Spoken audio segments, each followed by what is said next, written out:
அனைவருக்கும் வணக்கம். AC maths 7ஆம் வகுப்பு பயிற்சி 2.3 பார்க்குறோம்.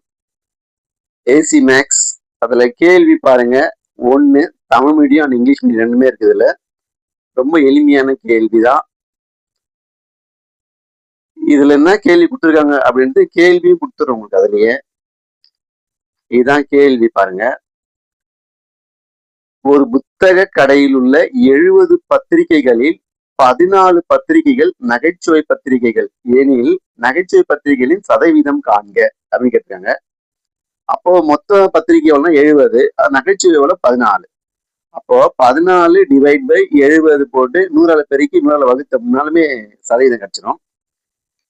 இப்ப கொடுக்கப்பட்ட மொத்த பத்திரிகை எண்ணிக்கை வந்து எவ்வளோ? டோட்டல் மேகசின் வந்து 50 மணிக்கு 70. அப்போ நகைச்சுவை பத்திரிகை வந்து காமெடி மேகசின் வந்து எவ்வளோ அப்படின்னா 14. அப்போ நகைச்சுவை பத்திரிகைகளின் சதவீதம் ரேஷியோ கண்டுபிடிக்கணும். அப்போ ஈக்குவல் டு டிவைட்ல போடுறோம். டினாமினேட்டர் அதாவது பகுதியில வந்து மொத்த பத்திரிகை எவ்வளோ 70 எழுதணும். அப்போ மேல தொகுதியில நியூமினேட்டர்ல வந்து 14, அது வந்து காமெடி மேகசின்.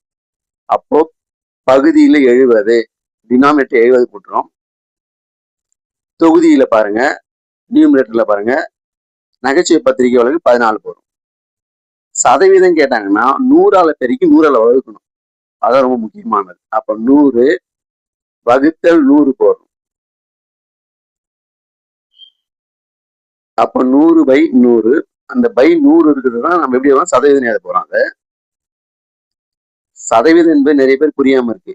100 பெருக்கி 100 வகுத்தாதான் கொடுத்தது. அப்போ இந்த வகுத்து வரும் 10ஆம் பெட்டில் வகுத்த மீதி என்ன இருக்கும் பாருங்க. 14 டிவைட் பை 7 இருக்கும், பெருக்கல் 10 இருக்கும். இந்த டிவைட்ல இருக்கிற 100 தான் சதவீதமா எழுதும். அதான் சதவீத சிம்பிள் எழுதிடும். இது ஓர் 7 7, 2 7 14. அப்ப 2 வாட்டி இருக்கும். அப்போ 2 பெருக்கல் 10% பெருக்கல் போட்டு 10 பெருக்கணும்னா என்ன வரும்? 2 10 20% பத்திரிகைக்குன்னு அர்த்தம். எது? Comedy magazine. அதாவது நகைச்சுவை பத்திரிகை சதவீதம் வந்து 20%. இந்த கணக்கு உங்களுக்கு ரொம்ப புரியுது, ரொம்ப எளிமையா இருக்குன்னா இதை மற்றவங்களுக்கு ஷேர் பண்ணி விடுங்க.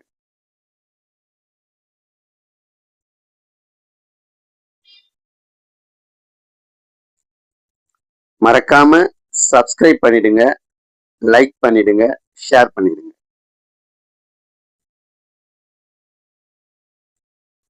நன்றி.